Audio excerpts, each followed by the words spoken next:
স্থানীয় সময় বুধবার সৌদি আরবের জেদ্দায় বসে বিভিন্ন দেশের ব্যবসায়ী ও বিনিয়োগকারীদের নিয়ে আল রায় বিজনেস গ্রুপ সামিট 2025।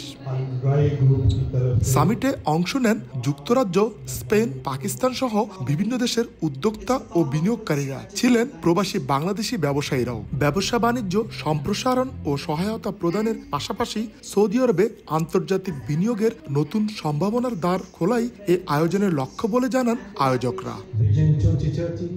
সম্মেলনে বাংলাদেশের প্রবাসী ব্যবসায়ীরা সৌদি আরবের নিজ দেশের পণ্য সেবার গুণগত মান এবং বিনিয়োগের সম্ভাবনাময় খাতগুলো তুলে ধরেন। এ সময় ব্যবসায়ীদের ব্যবসা লাইসেন্সিং ও বিনিয়োগ প্রক্রিয়ায় সর্বোচ্চ সহযোগিতা প্রদানের আশ্বাস দেন আয়োজকরা।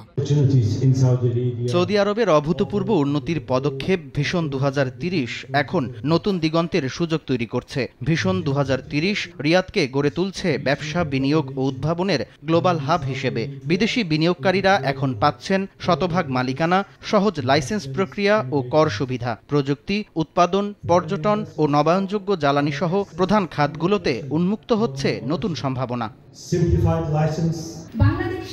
আজকের বাংলাদেশ ভিশন 2030-এর পথে এগিয়ে চলা উন্নয়ন ও স্থিতিশীলতার এক মডেল। আমরা শ্রদ্ধা জানাই সৌদি আরবের প্রধানমন্ত্রী মোহাম্মদ বিন সালমানকে, যিনি এই যাত্রার সূচনা করেছেন। আমরা এগিয়ে যাচ্ছি এক টেকসই ও প্রযুক্তি নির্ভর অর্থনীতির পথে।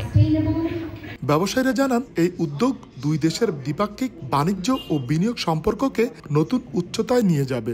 আমাদের বাংলাদেশি কমিউনিটিকে নিয়ে আমরা এইরকম ভাবে আমাদের বিজনেস গ্রুপ অফ যে থিঙ্কিং, যেটা আমাদের ফিউচার ফর 2030, ব্যবসার পরিধিটা কি আমরা সকলের সামনে আমরা উপস্থাপন করতে সামর্থ্য। আগামীতে এই ধরনের আন্তর্জাতিক ব্যবসায়িক সম্মেলনের মাধ্যমে সৌদি আরবে প্রবাসী বাংলাদেশিদের জন্য নতুন ব্যবসা ও বিনিয়োগ সুযোগ তৈরি হবে বলে আশাবাদী সংশ্লিষ্টরা। আরিফুর রহমান, সময় সংবাদ, সৌদি আরব।